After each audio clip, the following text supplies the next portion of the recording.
digo até mesmo dominador, porque esse pensamento autoritário, ele vai muito à base da repressão, né?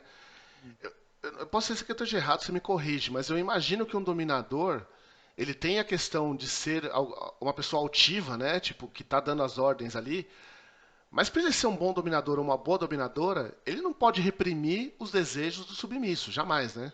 Jamais, Ele tem que jamais. trabalhar junto aqueles desejos ali. Exatamente. Por isso que a gente, aí volta a sigla de novo, são seguro e consensual. Uhum, Não adianta eu ter um submisso nas minhas mãos e eu vou oprimir, vou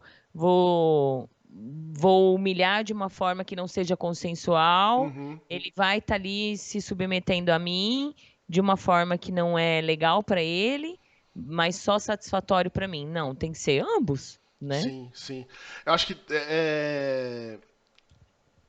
eu imagino que tenha bastante dominador e dominadora, né, os tops, que acreditam que o submisso ele só serve pra dar prazer pro dominador ali, né? Tipo, eu já li alguns relatos tipo assim, de dominadores que vão lá e falam, mano, você tem que fazer o que eu quero e pronto, acabou. Sem ter um diálogo. E acho que conexão é a palavra mais importante nessa parada, né? Exato. É, por isso que para viver o BDSM a gente tem assim várias etapas, né? Uhum, Principalmente para o submisso e para o dominador.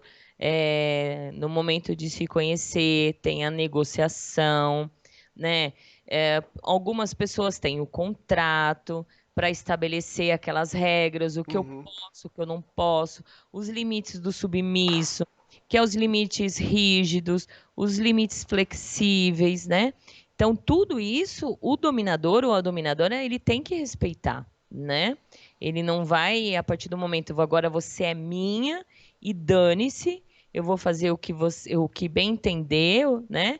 Vou te usar, abusar de você e foda-se. Não, né? Eu preciso negociar, eu preciso conversar com o outro lado para saber quais são os limites.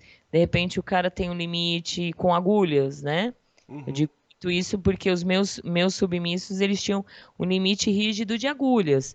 Então, conforme foi passando os anos, fui conversando, eles foram criando uma conexão, uma confiança, para que eu chegasse num momento e falasse assim, e aí? Vamos topar? Vamos fazer? Pelo menos uma agulhinha para você experimentar, para você ver que não é um bicho de sete cabeças? Se eles tivessem falado para mim assim, não, dona, ainda é meu limite, eu tenho que respeitar. uhum. Agora, outras pessoas não. Dane-se. Vou fazer porque eu mando em você. E não. Sim, sim. Aí volta pra questão de tirar trauma e de ser um relacionamento que se torna um relacionamento abusivo, de uma parada que é feito justamente pra não ter abuso, acaba se tornando justamente o contrário, que é um relacionamento abusivo, né? Exato. É isso que está realmente também estragando o BDSM. Porque tá vindo muitas pessoas por conta de filmes, né? 50 tons. Eu queria chegar nessa parte com você assim, cara. Os 50 Tons é um filme de comédia, basicamente, pra quem entende o BDSM, os 50 Tons é meio que um filme de comédia, né? É uma romantização ali, né? Entra. Assim, de certa forma, Zé, eu digo assim que eu não vou também, tipo, cancelar agora, que é a palavra certa, Uhum, né? Todo mundo cancela, eu não vou cancelar o filme. Porque para mim foi muito bom, principalmente que foi quase a época que eu comecei com os programas, né, no Agita Planeta.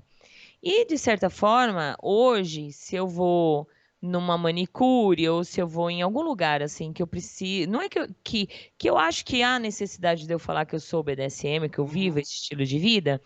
A primeira coisa que eu falo é assim: você já viu, assistiu os 50 Tons de Cinza? A pessoa vai falar sim. Falei, então, digamos que eu sou um Christian Grey de saia. Aí eu até brinco, eu não tenho helicóptero.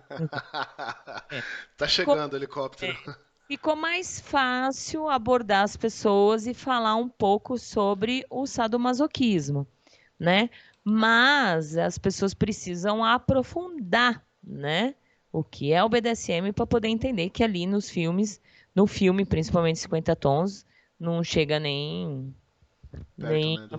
perto. Essa visão que você teve é bacana, porque eu só vejo gente que é do BDSM reclamando muito do filme, né? Por descaracterizar muito, mas esse ponto você tem completa razão, cara, porque as pessoas tiveram acesso a isso e de uma forma que elas conseguiram compreender, né? Tipo, eu como escritor, eu não vou lembrar o nome da escritora agora, Ah, é que muito difícil. Eu não sei. É o- Aqui que escreveu 50 tons? eu acho aqui no Google rapidinho. É o James, é o Jones, é um negócio assim. Ela escrevia, se não me engano, ela escrevia fanfic de do Crepúsculo, alguma coisa assim. Isso. Acho que é. É, ele não é que E.L. James, É James. É James, E.L. James. certo. Eu lembro que quando saiu esse livro, eu tava indo pra. Onde que foi? Eu fui pra República Dominicana. E foi muito brasileiro no avião, né? Foi um grupo grande brasileiro pra lá, foi um torneio de pôquer. E tinham 3 mulheres no livro lendo no avião lendo esse livro, na ida e na volta. E eu falei, cara, essa mulher conseguiu, como escritora, ela conseguiu entrar na mente do coletivo ali e passar uma parada muito foda ali, né? Porque isso mexeu muito com o consciente coletivo feminino, né? Muito, muito. E até lembro também que nessa época eu vinha já muito para São Paulo e via nos metrôs o povo, as mulheradas, todo mundo lendo o livro. Pode crer. Cara, é muito louco pensar isso, né? Porque ela conseguiu ali quebrar uma barreira das mulheres, né? De Foi. imaginar alguma coisa além, né?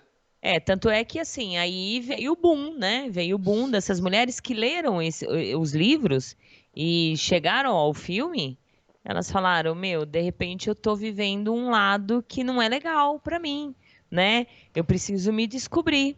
E foi aí que hoje a gente fala assim que são submissas dos 50 tons, que muitas vieram por conta dele e realmente se identificaram, estudaram, fizeram a lição de casa e estão Uhum. aqui até hoje, né? Outras vieram por oba-oba, né?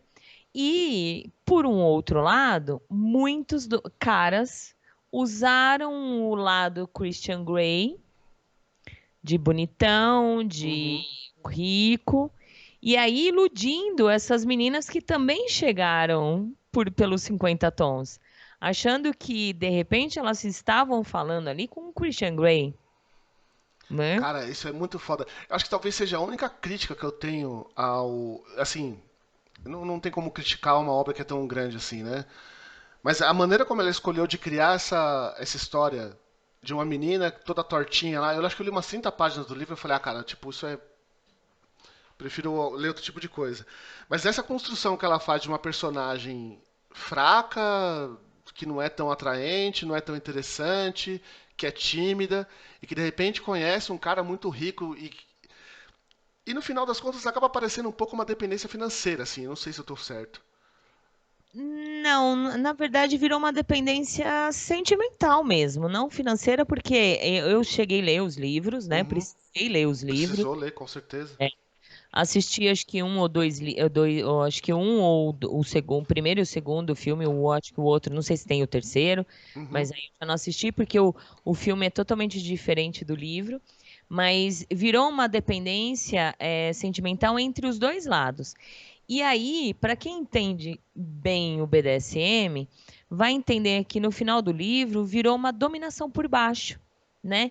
Ele era o dominador, ela era Uhum. uma menina totalmente é, coitada, inocente e tal, mas ela conseguiu virar o jogo de que o próprio dominador virou dependente dela, Sim, se apaixonou de uma forma que ela conseguiu dominar por baixo, sem ela saber o que era o BDSM, né? exatamente.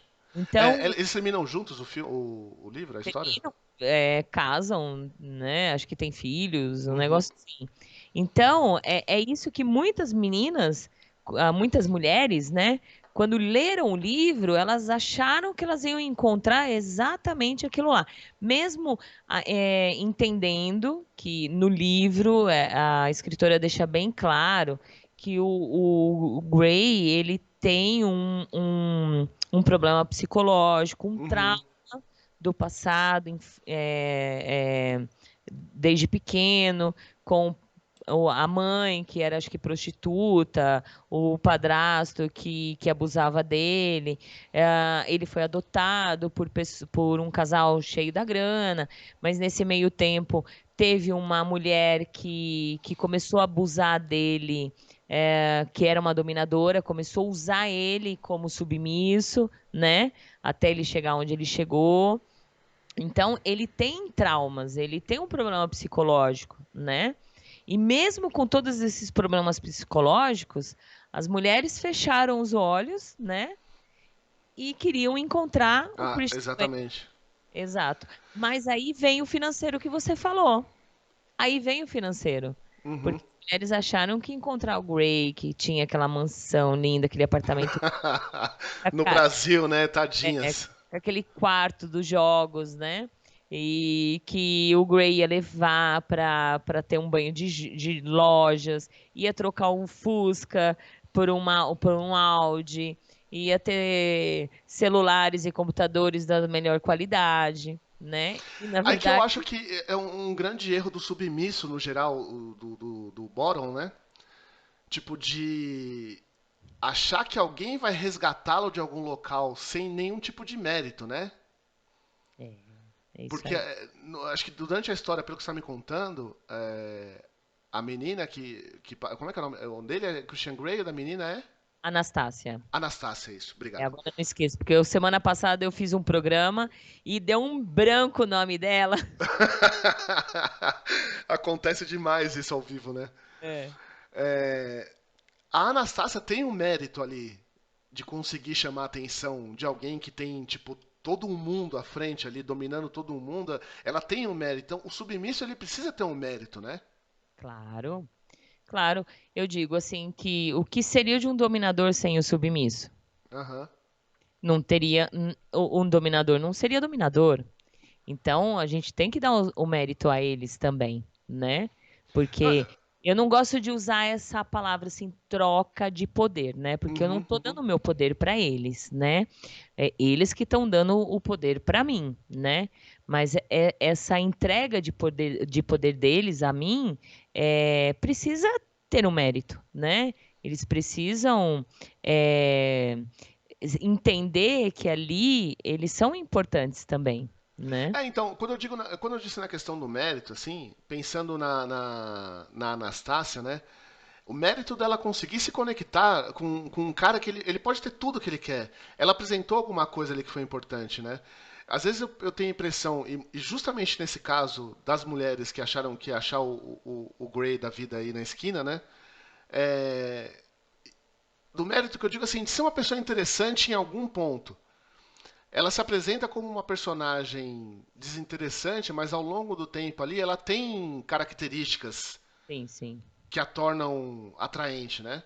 Isso, exato. É, eu não sei, eu vejo muito isso. Quando eu falo vejo muito isso, é basicamente no Fat Life. Não tem outro lugar onde eu. Não tem outra comunidade de BDSM que eu converso com as pessoas, né? Então quando alguém, sei lá, uma dominadora vai lá e faz um anúncio lá no Fat Life, né? Estou procurando um submisso assim assado. Às vezes eu penso que o erro do submisso é achar que ele. Quem está dominando vai tirar alguma coisa de dentro dele que ele não precisa fazer nenhum esforço. Aí, fazendo um contraponto ao dominador que acha que só porque é dominador a pessoa tem que obedecer, o submisso que pensa que o dominador tipo tem 100% da responsabilidade do rolê. Exato, falou tudo, Bom, é isso aí. é mais Isso ou menos essa linha de pensamento, né? exatamente. Bem essa linha de pensamento.